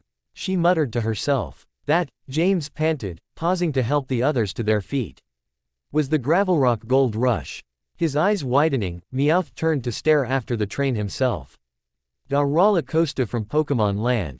he asked incredulously, to which James simply nodded quietly. As they stared after the coaster, the face of an overly large Rhydon seemed to rise over the horizon, its arms raised dramatically as it roared mechanically at where the coaster had likely passed. "Guess we know where we are, at least," Jessie muttered. Following the track all the way to its source, making sure this time to give it a wide berth, the trio eventually found themselves in the main hub of Pokemon Land. After being chewed out by the ride operators for being on the wrong side of the safety barriers, until they explained that they were lost at sea and simply Ash to shore not knowing where they were, at which time the operator's tone shifted and she instead directed them towards the gift shop, handing over a pair of cards decorated with the Pokemon Land logo. Confused, Jessie and James made their way into the gift shop, with Meowth keeping quiet to maintain the guise of being a regular Pokemon. When they showed the clerk their cards, she smiled at them and told them they could help themselves to anything in the store, and congratulated them on winning. "Must be some kind of prize you can get in the park," Jessie muttered as they walked further into the store. "That girl gave them to us, maybe for new clothes." "Makes sense," James shrugged, casually flicking through a rail of merchandise. "Hopefully we can find something that isn't tacky or garish." Rolling her eyes, Jessie made her own way to a different rail. "Okay there, Mr. Fashion Expert," she taunted, before grabbing an outfit and making her way to the changing rooms, with James soon following. Meowth sighed, jumping onto a bench to wait for the duo as he looked around, listening casually to people's conversations to try and gather any useful information. A short while later, Ames stepped out of the changing booth he had claimed, now sporting a pair of sandshrew patterned boots, simple blue jeans, and a teal-colored shirt covered with pink flower patterns. Not long after, Jessie joined them. Her own outfit consisting of a pair of beige slip-on sandals, dark gray 3/4 length pants, and a blue t-shirt with a Squirtle face under a short-sleeved black jacket. The clerk at the desk rung their items up with a smile, swiped their card, and handed them both a tote bag with the logo for the theme park printed on the side with a "Have a nice day," and "Never ones to pass on free stuff." The trio simply nodded politely and were on their way out of the door. "So," James said as they made their way towards the park's exit. "What now?" "I don't know," Jessie muttered in response. "I suppose, find a phone. Call in a pickup to take us back to the mainland." "Dat would be the best thing," Meowth chimed in, pausing for a moment as they all glanced at a pay phone at the park's gateway. "Or we find our own way back." James nodded to himself at the thought. "I could get behind that idea. A bit of time away from missions and assignments would be nice. And we are in one of the best holiday locations in all of Kanto right now," Jessie provided. "I think Porta Vista is only a few hours' walk away, in fact. Plenty of ferries coming and going from there. Lots of time to recuperate from a harrowing field accident. And some chances for yous to get stronga." Two fists impacted the top of the Scratch Cat's head, leaving the feline Pokemon in a dazed P on the ground as Jessie and James continued their walk. "He's not wrong though," James mused. "Even if we just spar with one another, we could use some better training than none." "I know," Jessie sighed. "Just don't let that pompous cat know he was right." James smirked, nudging her with an elbow playfully. "Obviously. If Meowth's head got any bigger we wouldn't need a new balloon." Coughing, use sludge. Coughing let out a gurgle of a cry, before spitting out its sickly purple liquid, which splashed over the Oddish it was facing off against. The young trainer that had challenged them let out a cry of anguish as her Pokemon stumbled back in a daze before falling over, out cold. Letting out a sigh, the girl recalled her Oddish before smiling. "That was a good battle, mister," she said before turning and running off into the distance. "Have a good vacation. You too," James called back almost automatically, before he turned to Jessie and Meowth. "Wow, that's 3 victories today alone. Coughing's doing great. Ekans isn't doing bad either, Jessie offered, rolling her serpent Pokémon's ball around in her hand. I wonder what's different. Meowth scoffed from his position above the two, resting on a tree branch where he'd had a better view of the battle. The difference is dat used to or using ya heads FA once. That and these trainers are pretty weak, Jessie chuckled. Quote, I wonder if we could even catch some new Pokémon around here. As the trio pondered the thought, their travels took them over the crest of a hill, revealing the sprawling white sand beaches of Porta Vista proper ahead of them. The resort town stretched off into the distance on their right, while to their left the sea sprawled for miles until it vanished into the horizon. Huh, guess we made more progress than we thought, Jessie mused as the trio hurried down to the beach, knowing they were just one step closer to reaching home. As their stomachs all gave a lurch and a groan, however, Jessie sighed. Does anybody have any cash?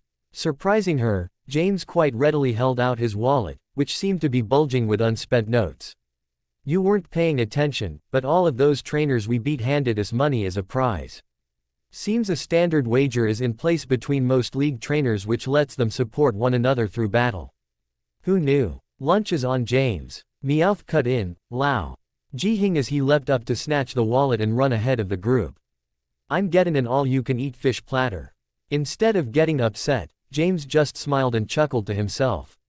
Technically that's our money anyways, he said, noticing Jessie's questioning gaze. I was just keeping it safe. Since we're technically, Mia, right now we can't exactly go charging things to the Team Rocket account. True, Jessie mused, but we're going to have to report in eventually before they declare us lost. If they haven't already. The two then quickened their pace, hurrying to catch up to their felly companion as they saw him staring at a menu in the distance.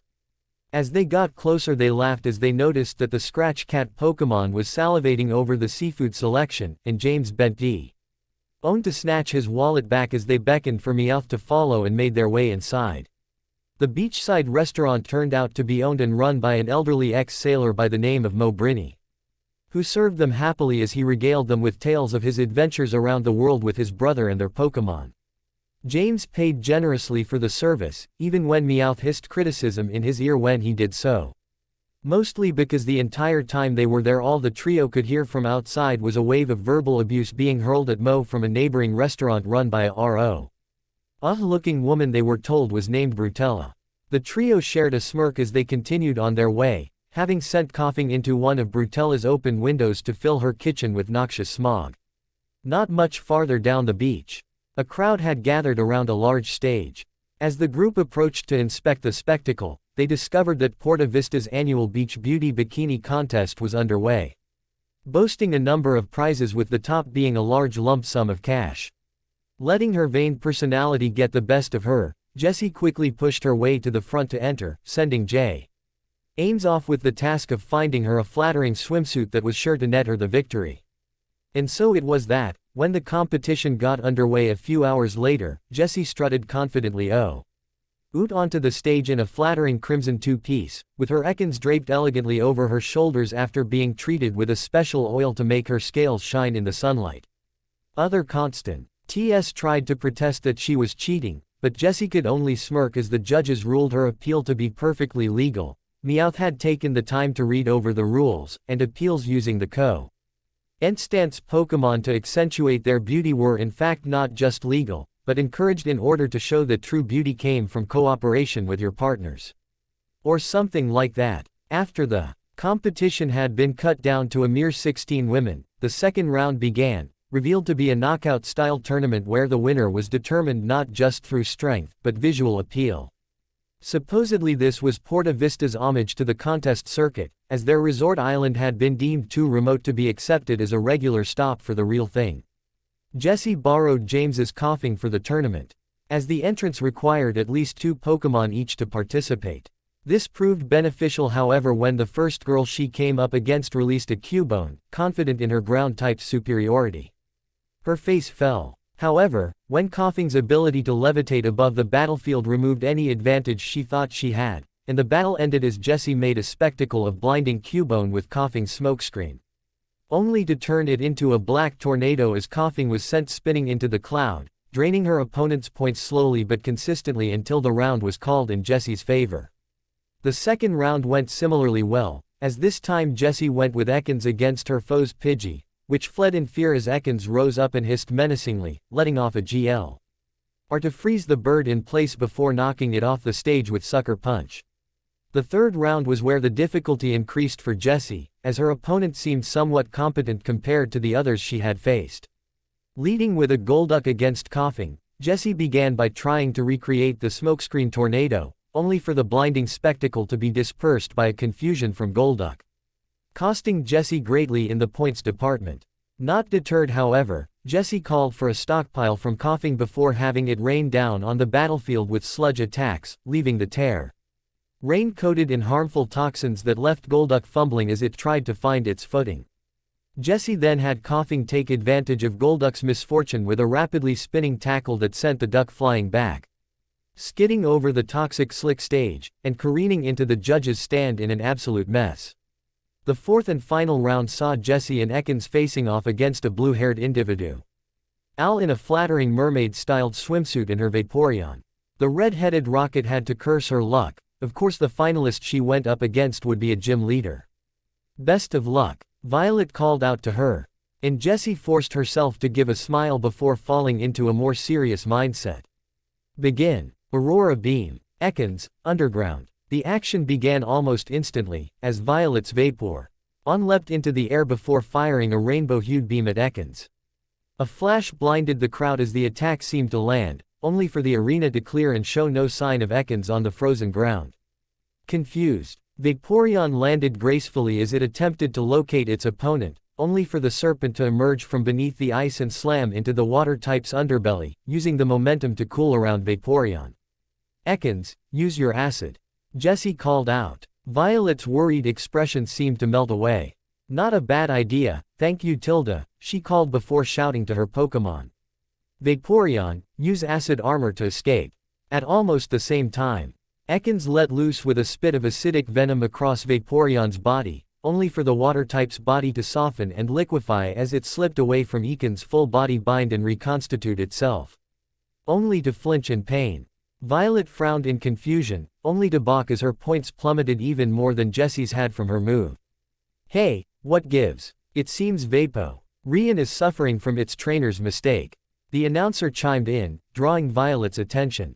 While the use of acid armor was a clever tactic to escape being trapped by Ekans, the liquid state of Vaporeon's body meant that it absorbed more of the toxins from Ekans' acid than it normally would have, leaving Violet's Pokémon suffering from a bad case of poison. Jessie gave a sinister grin. This battle had just swayed in her favor. And if her time in Team Rocket had taught her anything, it was that any chance for victory was to be grabbed with both hands. Acid again, Ekans. Leaping at Vaporeon, Ekans spat another glob of its venom in the water-type's face, making Vaporeon cry out and leaving Violet fuming in anger. That's it, no more holding back. Violet barked. Vaporeon, let's go surfing, now. Confusion took hold over Jessie's face until she saw what Violet had meant. A massive wave of water formed at the edge of the stage, growing in size as Vaporeon dove inside and swam to the apex. Violet struck a pose and winked at her before signaling for Vaporeon to attack, bringing the wave crashing down on Ekans. Sucker Punch. Jessie cried out desperately. The wave crashed down, with Vaporeon still riding atop the wake of the attack as it manipulated the water into a stunning, spinning vortex, not unlike Jessie's own smokescreen hurricane technique.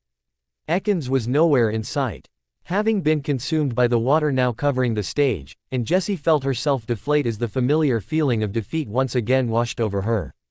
And then somebody in the crowd shouted out, "Look!" One of the spectators cried, pointing at the aquatic spectacle.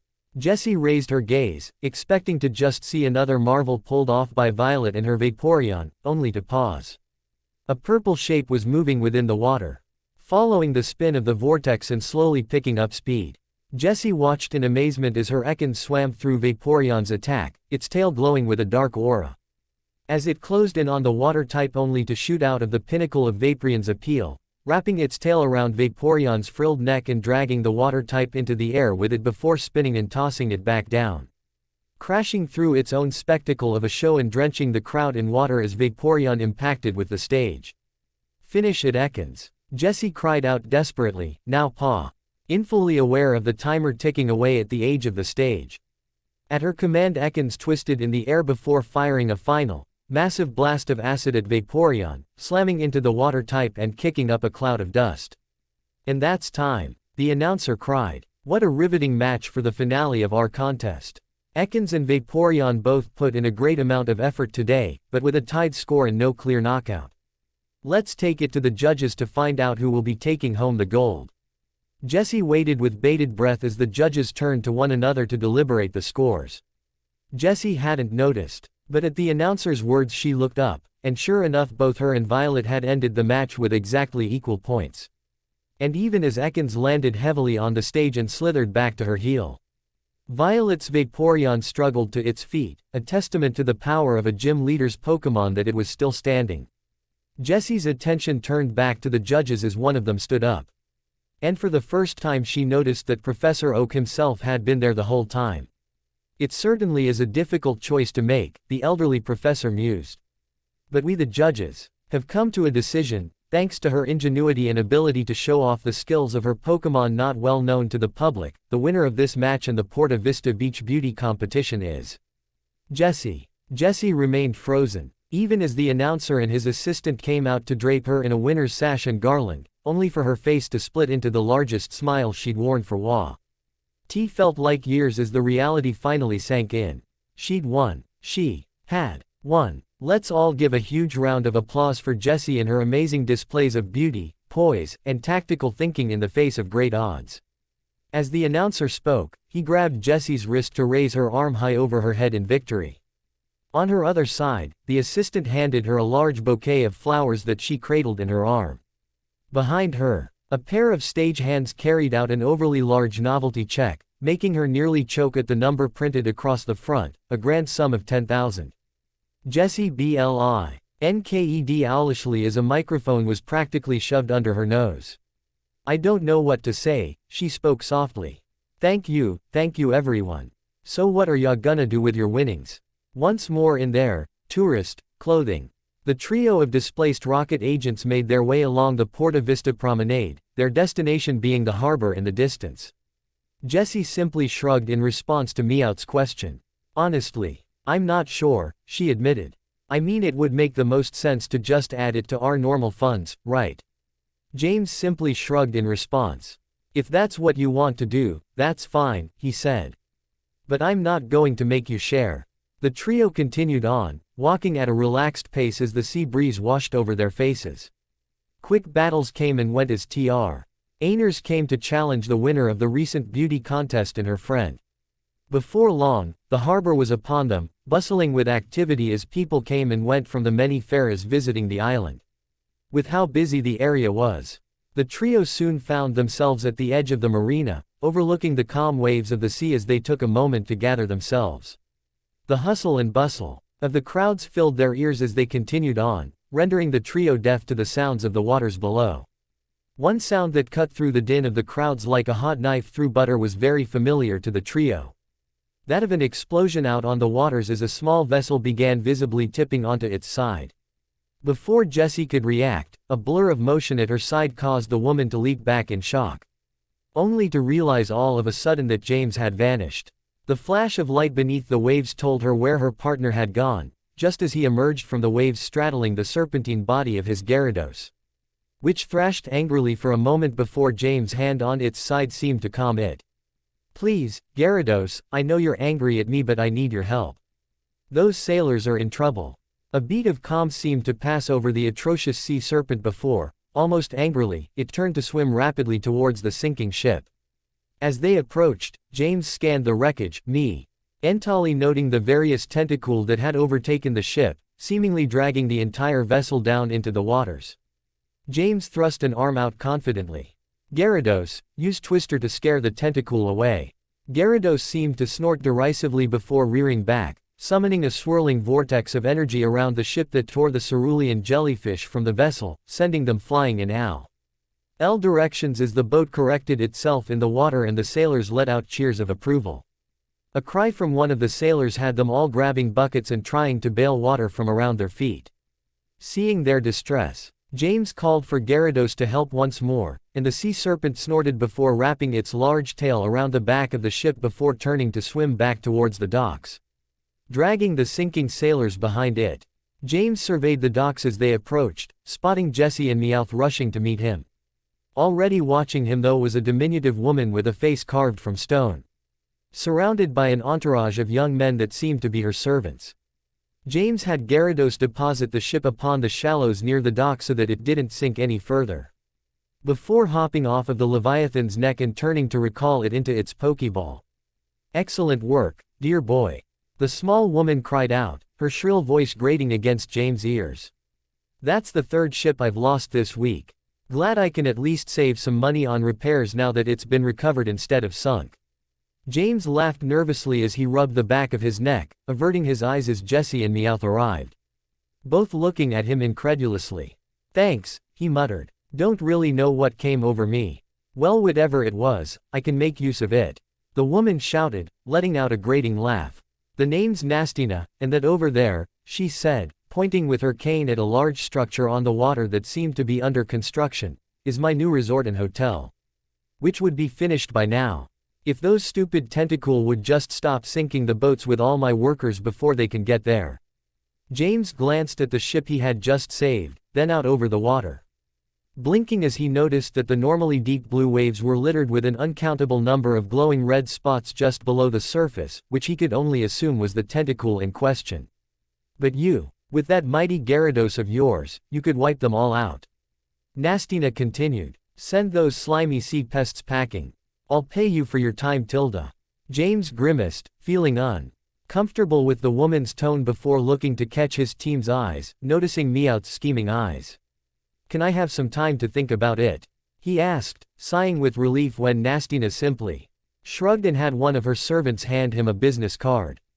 "Just meet me here if you wanna take the offer," the grizzly woman said, turning and having her servants carry her off rather than walk herself. The trio of rocket agents watched the woman and her entourage leave, before Jessie seemed to snap back to her senses and rounded on James. "And what exactly were you thinking?" she demanded, jabbing an accusatory finger into James's chest. James recoiled, placing a hand over his chest tenderly as he frowned. "To be quite honest, I wasn't," he shot back. "I just acted. And it seems like the tease landed as an opportunity to make some big money, if that woman can be trusted.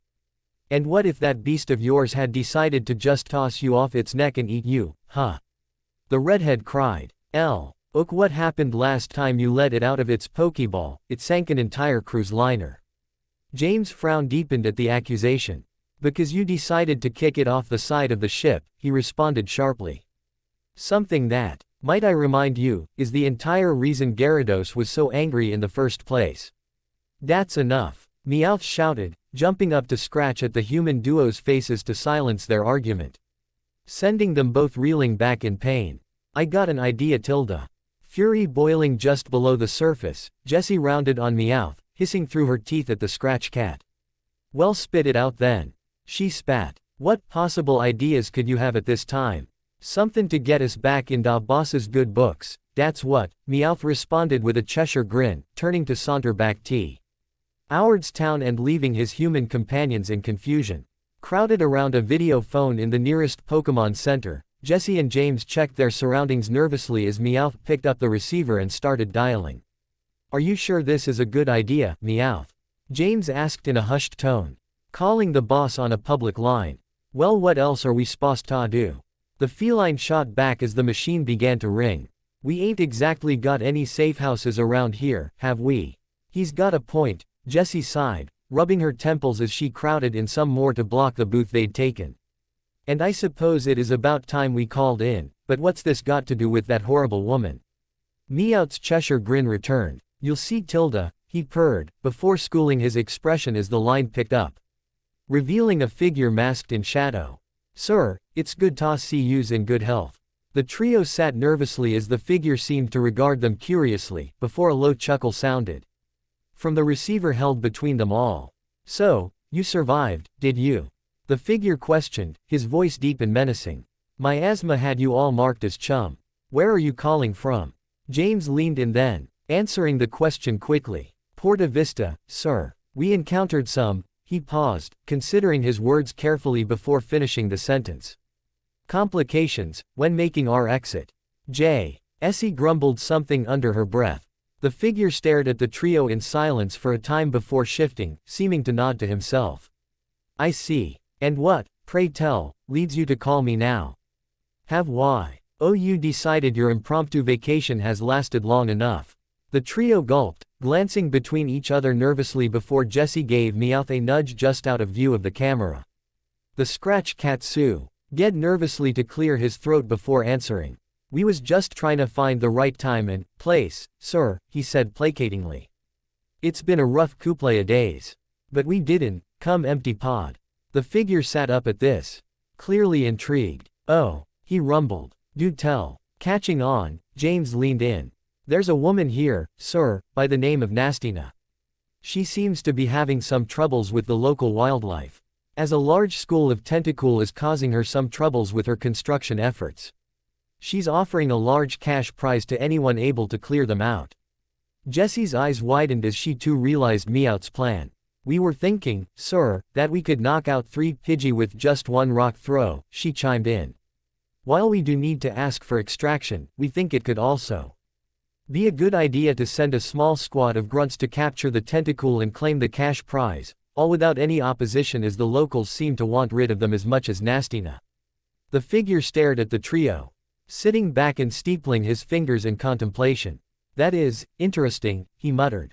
Okay, request granted. I'll have a squadron of grunts sent to your location to help with the collection of these Pokémon. And we'll cover up any suspicions by having one of our benefactors make an appearance. Call it a charitable act. The trio nodded along, not truly understanding but relieved that they didn't seem to be in trouble. They snapped to attention as the boss addressed them all directly once again. I'll send a phone number to you. I want you to provide this Nastina woman with the contact details for our benefactor so he can arrange a meeting. Meanwhile, a squadron of grunts will be dispatched to you. Rendezvous and take command of these grunts, have them start collecting the tentacool as soon as possible. As a reward for your efforts, you may have your pick of the Pokémon captured to keep for yourselves. The trio each gave a nod of understanding, giving a subtle salute before the line was cut off. Jessie and James breathed sighs of relief as they sat back, the tension they hadn't realized had settled over them suddenly bleeding away. See, what did I tell yas? Meowth boasted, buffing his claws against his chest. Da boss woulda punished us fa, sure if we hadn't brought, I am a big score like dis. James couldn't help but chuckle, rubbing a hand over Meowth's head fondly. I have to admit, it was a stroke of genius cluing the boss in on the Nastina business. I suppose we should go and accept the job now. Jessie shuddered. Yeah, even if that woman's voice puts my teeth on edge. She muttered, only to pause and grin as an idea came to her. You know, someone should probably wait for the grunts to arrive. James breathed a heavy sigh in response. Fine, you go to the docks and wait for the grunts, I'll go and arrange the meeting with Nastina, Meowth. The feline crossed his paws in front of his chest, shaking his head vehemently. Not a chance, he cried. I'll go wit, Jess. James simply sighed again, resigned to his fate. And that's the plan, ma'am, James finished, gritting his teeth as Nastina's grating cackle assaulted his ears for what felt like the millionth time. A whole team of someone else's workers, coming to solve my problems, and I get the publicity of a charity scheme. I love it. Nastina flashed James a grin filled with crooked teeth. Well, I can't wait to meet this benefactor of yours. Leave it to us, you just go get to work. James let out a sigh of relief, turning to make a hasty retreat from Nastina's manor and meet up with Jessie. Not far from Nastina's front gates, the sounds of combat reached James's ears, drawing his attention to the waters not far from Porta Vista Harbor where he bore witness to a FLEET of rocket grunts working to gather the schools of tentacool into a combination of nets, tanks, and even Pokeballs for transportation. The deep voice of a man clearing his throat startled the rocket agent. And James spun around to come face to face with a tall, broad-shouldered man in an orange suit staring him down with sharp, cold eyes. He couldn't explain why, but as he stared at this stoic man, A feeling of overwhelming dread seemed to wash over James like a tidal wave. Could you step aside? The man asked in a snide tone. I have an appointment to keep, and you are in my way. James blinked in surprise before nodding. Stepping to one side and allowing the man to pass, only now recognizing that the imposing man was flanked by a duo of red-clad trainers with dark hair, a man and a woman, who shot him a menacing glare as they passed. Must be the boss's contact, the blue-haired agent muttered to himself, before shaking his head clear and turning to return to the matter at hand. He had to meet up with Jesse and Meowth to make sure the tentacle operation was running smoothly. It didn't take long to find his partners, the redhead and feline easily picked out as they oversaw a group of grunts loading one of what must have been many crates onto a fairly large ship. Get those tentacle out of here, Jesse shouted as James approached. The boss is expecting this shipment by end of day, so move it. How's it going? James asked as he stepped up next to his team. Good enough, Meowth replied, flipping through a clipboard. Da boss sent Onea da eggheads from home base to help out. So we got a rough guess on how many tentacle deer is out deer. According to the numbers, about 50% of the tentacle have been captured, Jesse added as she turned to him. I've checked every last one. And none seem to be anything special. Seems most of the trouble they cause comes from their numbers advantage. James nodded along, taking in the information. That made sense. Most problems could be overwhelmed with sheer numbers alone. His attention was once again pulled away as a female grunt approached Jesse, a blue Pokeball in her hands. Ma'am, you wanted us to report any unusual findings to you. The grunt said as she stopped before the trio, holding the blue Pokeball out for Jesse. This horsey has been circling the area while we work. One of the others, Fina LLY, managed to capture it when it passed out. It seemed to be pretty beaten up, but otherwise healthy and potentially quite powerful. Jessie smiled as she took the ball, looking over it curiously. Thank you, Grunt, that will be all, she said dismissively, and the grunt snapped a quick salute before returning to her work. I think I've just found my reward, Tilda. Good for you, James chuckled. I'm good though, send the rest to the boss. I just wanna get back to the mainland. The rest of the day went by without much to report. The operation to collect the tentacle went off without a hitch, every last specimen captured and loaded into the boat by the crateful. The strange orange-suited man and his entourage exited Nastina's manor a few hours after James had met him, saying nothing to a NY of the Rocket members in the area and instead climbing into an expensive-looking helicopter to fly away straight away. Jesse, James, and Meowth sat around a table in the control room of the ship that had been provided for them, with the cargo stored away below them and grunts all around working away. The journey back to Kanto would take them back to Vermilion Harbor, where they would hand off the cargo to a middleman set to take charge of shipping them all to the Rocket headquarters. Content with letting their success carry them for the time being, the trio had resigned to stuffing their faces on the journey back. Before long they'd be back to work, carrying out their usual missions for the glory of Team Rocket. Well, the vacation was nice while it lasted. Thanks for watching, guys. Hope you all are enjoyed this video. If you do, please leave a like, share and subscribe. Also don't forget to support author of this fanfic. So let's end this video here. Until then, see you in next video.